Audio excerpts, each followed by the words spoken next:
A new report examining the political dangers the world is facing in 2020 is putting a U.S. domestic issue at the top of its list. The Eurasia Group says concerns about the U.S. during its upcoming elections outrank worries over the Middle East, Turkey, and Latin America. Iran also made the list at number 8. Tensions there could create major risks for global and regional stability. This comes as the two countries threaten new attacks against each other following the U.S. airstrike that killed Iran's top general Qassem Soleimani. For more on this, let's bring in Catherine Herridge and Olivia Gazis in Washington. Catherine is a CBS News senior investigative correspondent, and Olivia is a CBS News national security reporter. So, Olivia, to you first, what does the U.S. strike against Soleimani mean for the stability of the Middle East and the U.S.'s diplomatic relations in the region?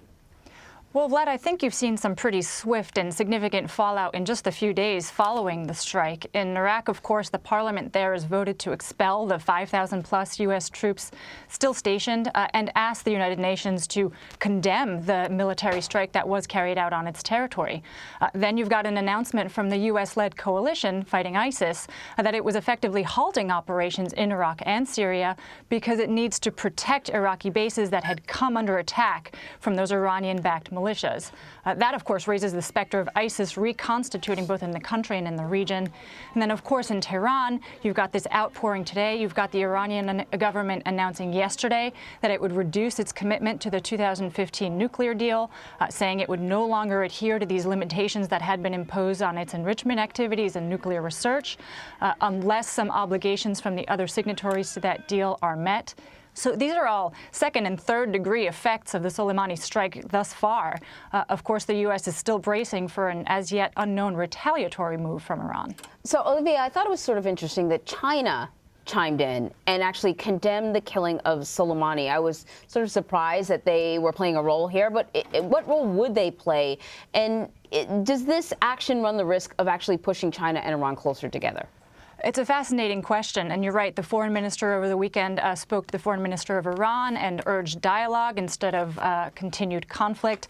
China is a fascinating actor in this space, not least because just a few weeks ago, China, Russia, and Iran all together carried out a 4-day naval exercise in the Indian Ocean that was no doubt meant to demonstrate this sort of military and diplomatic rapprochement among those three powers. Iran immediately leveraged that at the time to say, look at these powerful allies that we're cultivating. Iran is not going to be isolated on the international stage. Of course, apart from China, over the weekend you had allies like France, Germany, and the UK, some of them still signatories to the nuclear deal with Iran, urging likewise restraint and de-escalation, no doubt, in an effort, of course, to stave off further conflict.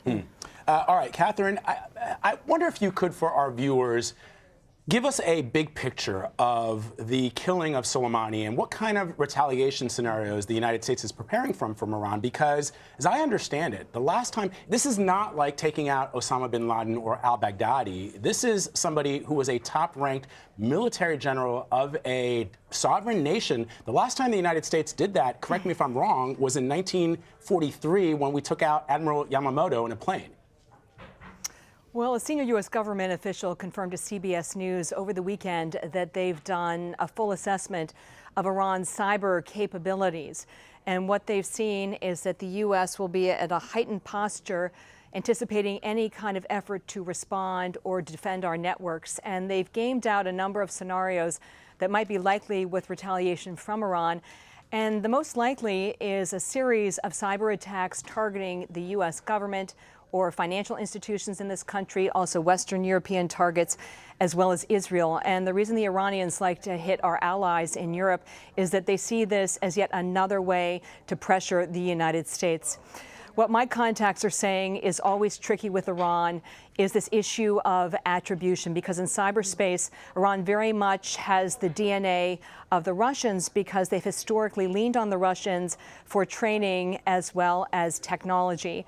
And I would also draw your attention to this incident over the weekend, what was described to me as really a nuisance attack, the targeting of this somewhat nondescript federal depository for documents and records. This was described to me as, if launched by the Iranians, the equivalent of spray painting an unprotected building. So this was not seen in that bucket of retaliation by Iran, but more of a nuisance attack, a shot across the bow, if you will. Catherine, I think that is so fascinating because we've been spending much of the morning talking about other types of forms of retaliation, whether it's the use of a drone or something happening in the Strait of Hormuz and the prices of oil. And you're describing sort of the modern front when it comes to military actions, the cyber world. Well, that's right. People who work in this space call it the gray zone. It's the battle space between peace and conventional warfare, and it's where attribution can be so difficult. And countries like Iran use that cloak to shield their activities. So it's very difficult for a country like the United States to respond or retaliate for an action because there always is that sort of seed of doubt in the back of their mind as to who is responsible. And I'd emphasize again, Iran has a sort of cyber DNA footprint, which is very similar to the Russians.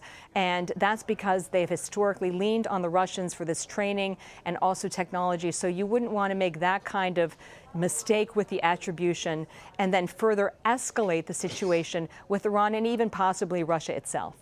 Really fascinating. Olivia, Iran announced Sunday it would no longer honor some of its commitments from the 2015 nuclear deal. Walk us through what Iran is walking away from and what surprisingly say they will continue to adhere to.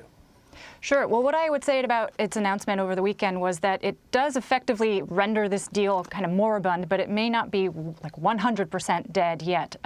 What the government in Tehran said is that it's no longer going to observe these limitations on its ability to enrich uranium, to grow its stockpiles of uranium, and to carry out research on nuclear projects. However, its foreign minister on Twitter made very clear yesterday that although this is a very meaningful and serious departure from the terms of the deal, Tehran is still allowing inspections by the UN's nuclear watchdog, the IAEA, which gives us crucial visibility into whether these are peacetime projects it's carrying out or something more nefarious. The foreign minister Zarif also said that Iran would consider returning to the deal once, as he put it, reciprocal obligations from the signatories that still exist, the United States not among them, if those obligations were met. So presumably that means somehow easing the restraints on its ability to sell oil. So want to underscore it's a grave and an important step that is likely to shorten Iran's breakout time to getting a weapon. It's certainly a further erosion of the terms of that agreement, but it's not the final nail in the coffin because they've left the door open just a little bit. Okay, so Catherine, NATO ambassadors, they're going to be meeting later on today to discuss the rising tensions in the Middle East. What can we expect from that meeting? What sort of influence does NATO have? Well, based on the open source reporting, they want to have this meeting because of the announcement by the Iraqi parliament that they're going to be expelling U.S. And foreign troops. And that matters to NATO because they have a number of assets there that are involved in the training mission.